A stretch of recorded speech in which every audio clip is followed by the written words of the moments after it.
24 counting day magic June 4 ചൊവ്വാഴ്ച രാവിലെ 5 മണി മുതൽ.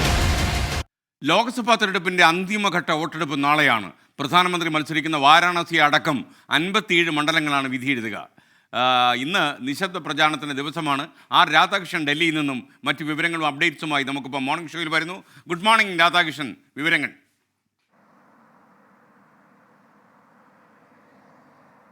Good morning S K. നമ്മുടെ തെരഞ്ഞെടുപ്പ് 18ാം ലോക്സഭ രൂപീകരിക്കാനായിട്ടുള്ള തെരഞ്ഞെടുപ്പ് 7 ഘട്ടങ്ങളിലായിട്ട് നടന്ന തെരഞ്ഞെടുപ്പ് അത് അവസാനിക്കാനായിട്ട് പോവുകയാണ്. അതിന് മുന്നോടിയായിട്ട് ഇന്നലെ പ്രചരണ പരിപാടികൾ, പരസ്യ പ്രചരണ പരിപാടികളൊക്കെ അവസാനിച്ചിരുന്നു. ഇന്ന് നിശബ്ദ പ്രചരണ ദിവസമാണ്. നിശബ്ദ പ്രചരണ ദിവസം വളരെ ശക്തമായിട്ടുള്ള പ്രചരണം എല്ലായിടങ്ങളിലും 57 മണ്ഡലങ്ങളിലും ആസൂത്രണം ചെയ്തിരിക്കുകയാണ് രാഷ്ട്രീയ പാർട്ടികൾ.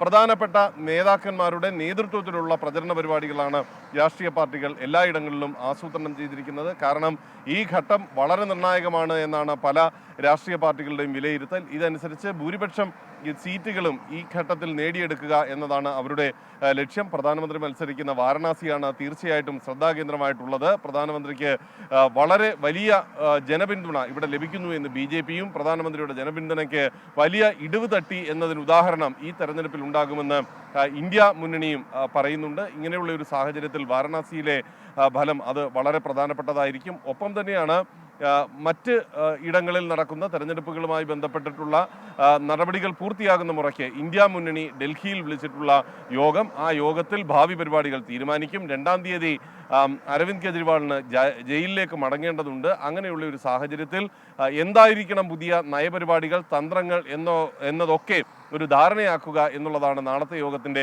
ലക്ഷ്യം. അരവിന്ദ് കെജ്രിവാളിൻ്റെ ജാമ്യം നീട്ടണം എന്നാവശ്യപ്പെട്ടുകൊണ്ടുള്ള ഹർജി വിചാരണ കോടതി നാളെ പരിഗണിക്കുന്നുണ്ട്.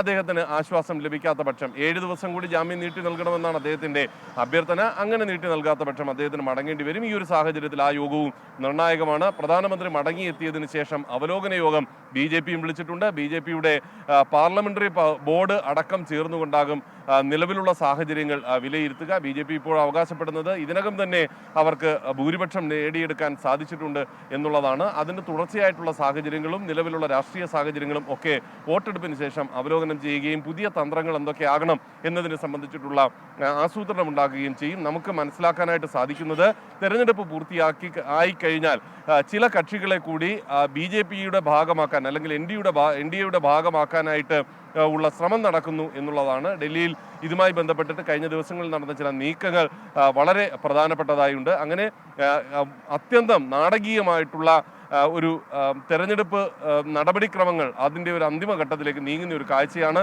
4-ാം തീയതിയാണ് വോട്ടെണ്ണലിന് വേണ്ടിയിട്ടുള്ള എല്ലാ ക്രമീകരണങ്ങളും പൂർത്തിയാക്കാൻ തെരഞ്ഞെടുപ്പ് കമ്മീഷൻ അന്തിമഘട്ടത്തിൽ തയ്യാറെടുക്കുകയാണ്.